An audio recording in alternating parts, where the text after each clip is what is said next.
விழுப்புரம் மாவட்டம் வெள்ளம்புத்தூரில் பெண் கவுன்சிலரை தாக்க முயன்ற ஊராட்சி மன்ற தலைவரால் அங்கு பரபரப்பானது ஏற்பட்டிருக்கிறது.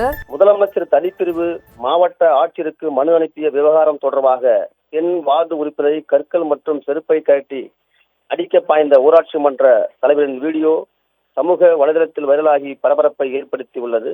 விழுப்புரம் மாவட்டம் முகையூர் ஊராட்சி ஒன்றியம் வெள்ளம்புத்தூர் கிராம பஞ்சாயத்தைச் சேர்ந்த பெண் வார்டு உறுப்பினர் அஞ்சுகம் ஒரு பஞ்சாயத்தில் நடக்கும் முறைகேடுகள் குறித்து முதலமைச்சர் தனிப்பிரிவு மாவட்ட ஆட்சியர் வட்டார வளர்ச்சி அலுவலர் ஆகியோருக்கு புகார் மனு அளித்ததாக கூறப்படுகிறது.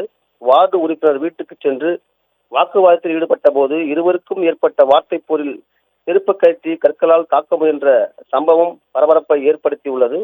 தற்போது அந்த வீடியோ சமூக வலைதளத்தில் வேகமாக பரவி பெரும் பரபரப்பை ஏற்படுத்திய நிலையில் இது குறித்து நடவடிக்கை எடுக்க வேண்டும் எனவும் கோரிக்கை எழுந்துள்ளது. சுபா.